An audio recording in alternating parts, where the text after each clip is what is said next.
Chorem, amados irmãos, Radaial mais uma vez, junto aqui com os irmãos, dando sequência naquele assunto referente a 2030. É um assunto muito complexo, com várias saídas, mas vamos tentar permanecer na mesma linha de raciocínio para não se confundir. A grande tribulação, Manial 24, todo mundo conhece. Portanto, quando virem a abominação desoladora de que o profeta Dayanu falou, instalada no lugar Rodshua, quem ler isto, que preste muita atenção. Então aqueles que estiverem em Al-Rodar, que fujam para as montanhas. Aqueles que estiverem nos terraços, não entrem sequer em casa para preparar a bagagem antes de partir. Aqueles que estiverem nos campos, não voltem a casa para ir buscar roupas. E ai das grávidas, e das que amamentarem naqueles dias.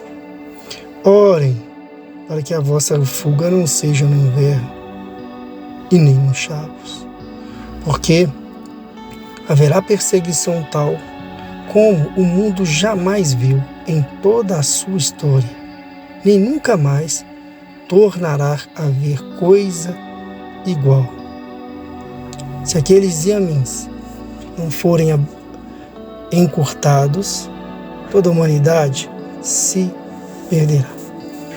Bom, falando dessa tribulação e falando de 2030, sobre os acontecimentos que advêm, e sempre coloquei aqui nos vídeos em relação aos acontecimentos dos últimos anos.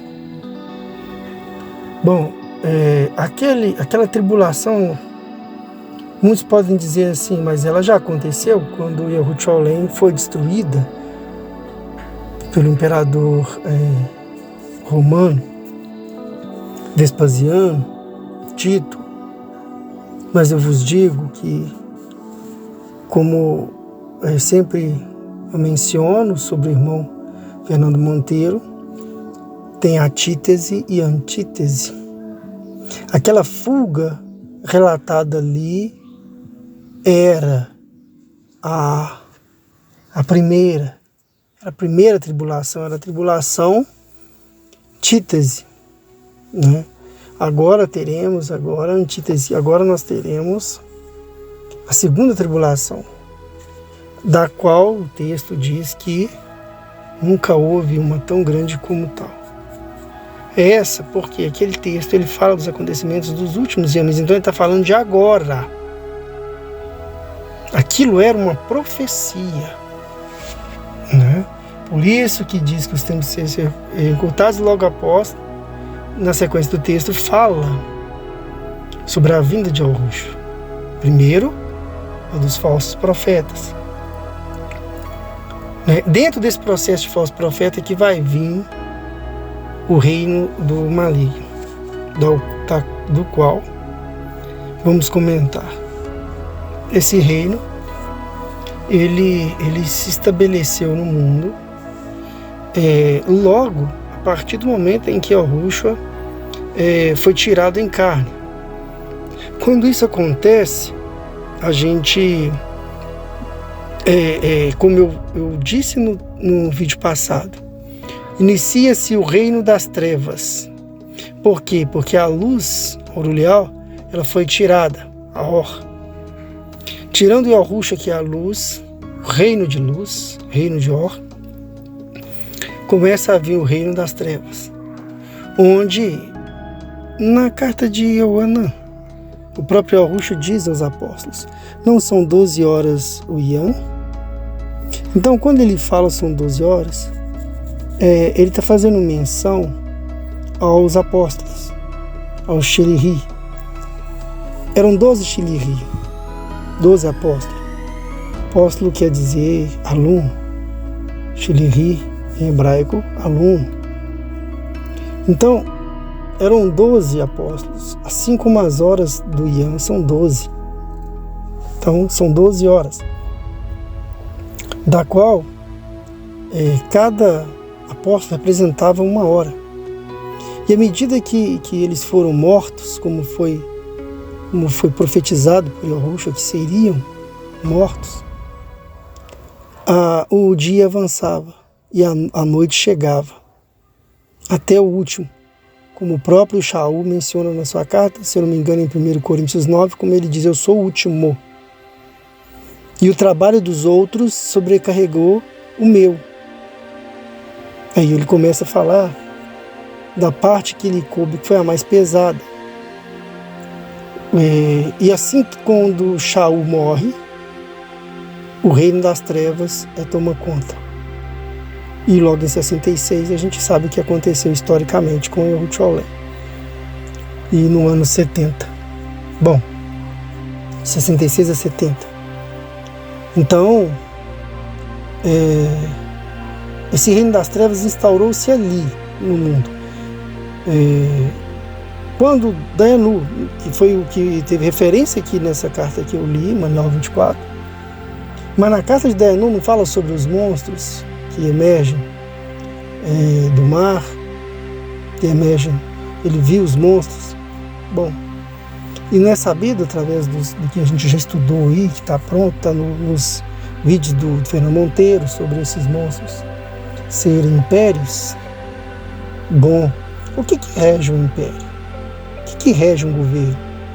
Diferente de ser um império, de ser um rei, de ser uma democracia, né, que é chamado de sistema democrático, que é o presidencialismo, mas o que rege isso?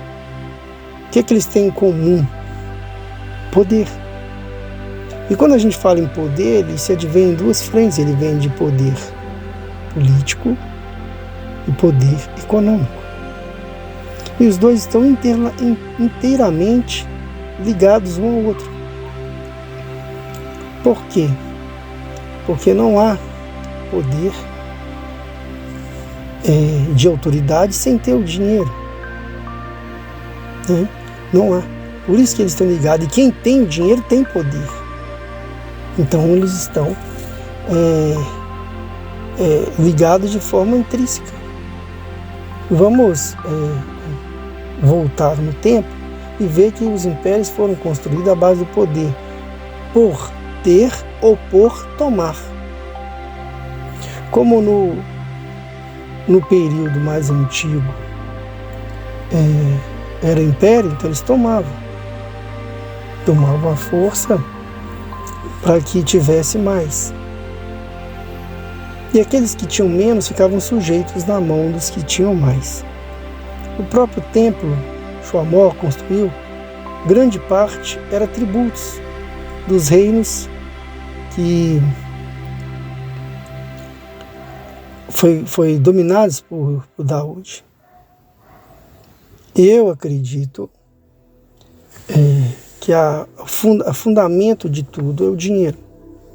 Então Shaul, ele nos orienta que o mal, ele tem uma raiz, e a raiz dele é o dinheiro. Por isso que o conceito de congregação não deu certo, por causa do dinheiro. Porque dentro das denominações existem a busca pelo dinheiro, e ele faz com que as denominações ou congregações ou igrejas elas sejam de uma forma a não ficar adversativa a um pensamento de que não se deve reunir, mas não se deve cobrar. Mas existe uma coisa sem a outra, sim, porque em momento algum você vê nas escrituras que Yahushua cobrava alguma coisa para alguém o acompanhá-lo. Né? A gente não vê isso, porque quando os apóstolos perguntou o que eles ganhariam em seguir Yahushua, Yahushua diz que eles ganhariam 100 vezes mais ainda em vida. Bom, então esse reino das trevas, ele ambiciona o poder, e para ter esse poder ele começa então a extorquir os bens, o dinheiro. E há uma grande devastação de uma nação para com a outra, vários períodos sucessivos de guerra no passado em prol de adquirir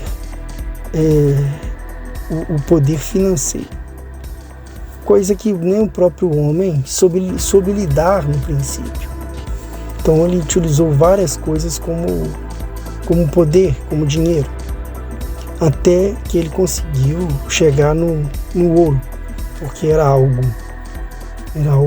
precioso, raro, e era algo duradouro. Então, quando chegou no ouro, o homem então viu ali a moeda perfeita, o valor financeiro perfeito, e começou então a constituir o poder sobre as outras. Mas e o governo? Você falou do financeiro, e o poder de mandar, de executar, poder executivo. Esse surgiu porque quem saqueava, quem roubava, quem matava em prol do ouro, esses começaram a ter o poder financeiro. Então eles mesmos cativaram nações, pessoas, povos, desde a época dos nômades, que ainda viviam em deslocamento de tendas, que eles começaram então a saquear, a roubar. Eles sujeitavam estes povos a um tributo. Então eles começavam a governar esses povos. Aí foi o primeiro governo. O governo ele começou pela opressão. E quando esses povos começaram a crescer e não teve mais um controle de ficar saqueando e tributando outros povos, ele teve que pegar esse valor financeiro e tornar a própria população para trabalhar para ele. Então ele tributou sua própria nação. Foi onde foi criados os primeiros governos.